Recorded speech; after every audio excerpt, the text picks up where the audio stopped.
रामकृष्ण हरी बोले। श्रीमद भगवद्गीतेतील पुढील श्लोक क्रमांक 5, अध्याय क्रमांक 2, श्लोक क्रमांक 5।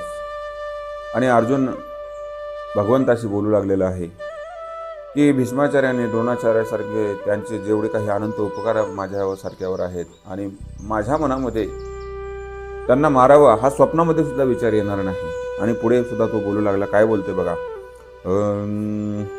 गुरुन् हत्वा हि महानुभावान् श्रेयो भोक्तं भैक्षमपीह लोके हत्वार्थ कामांस्तु गुरुनिहैव भुज्यीय भोगान् रुधिर प्रदिग्धान्।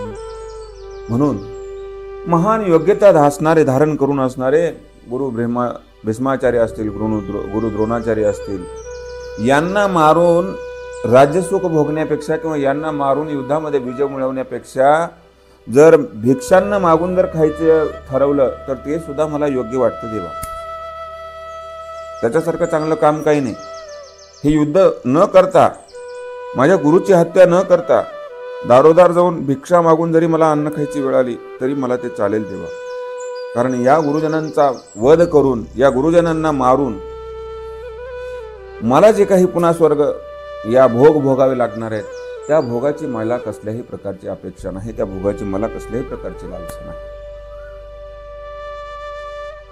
आणि ही एक द्विधा मनस्थिती अर्जुनाची जी झालेली आहे, अशी मनस्थिती व्यावहारिक जीवनामध्ये रोज असे प्रसंग आपल्या जीवनामध्ये घडत असतात। आपण सुद्धा अशाच पद्धतीमध्ये प्रश्नामध्ये गुरफटून गेलेलो असतो की करावं काय नेमकं। काही जरी केलं तर ते योग्य होईल की अयोग्य होईल असं म्हणण्यामध्ये, असा विचार करण्यामध्ये महाराज कुठलंही कर्म करण्यापासून आपण हळूच, किंवा हे नाही केलं तर बरं, केलं तर असं आहे किंवा नाही केलं तर असं आहे, याच्यापेक्षा नाही जर केलं तर काय निवांत राहू, अशा पद्धतीने जसा आपण विचार करावा तसा अर्जुन पण या ठिकाणी विचार करतोय की अरे देवा, म्हटले एवढ्या मोठ्या योग्यतेच्या गुरूंना जर माझ्याकडून त्यांचा घात करून मला जर सुख भोगायचं असेल तर मला ते सुख नको आहे। या गुरुजनांना युद्धामध्ये मारावं आणि राज्याचं सुख भोगावं ही मनाला सुद्धा शिवू शकणार नाही अशी कल्पना आहे माझी। बघा, द्रोणाचार्य म्हणजे काय, दयेचं माहेरघर। एखादी आई आपल्या लेकरावर किती प्रेम करते महाराज, त्याच्यापेक्षाही जास्तीत जास्त प्रेम द्रोणाचार्यांनी आमच्यावर केलेलं आहे। शिष्य म्हणून आम्ही ज्यावेळेस त्यांच्याजवळ होतो, आईपेक्षाही जास्त ममता त्यांनी आमच्यावर केलेली आहे। आणि जन्मदात्या आईनं जे काही आपल्यावर ममत्व करावं, जे काही प्रेम करावं, त्याचा मोबदला म्हणून आपण आईची हत्या करावी, हे योग्य वाटतं का तुला भगवंता?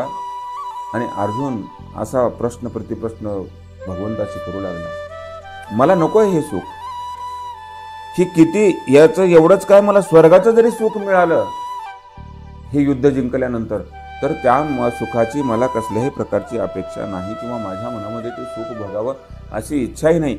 ह्यापेक्षा चांगलं योग्य की दारोदार जावं, लोकांच्या दारामध्ये थांबून भिक्षा मागावी आणि ते भिक्षांना खाऊन स्वतःचा उदरनिर्वाह चालवावा, हे मला आता जास्तीत जास्त योग्य वाटते। अशा प्रकारचा असणारा तो अर्जुन भगवान कृष्ण परमात्म्याचे त्या ठिकाणी बोलू लागलेला आहे। रामकृष्ण हरी।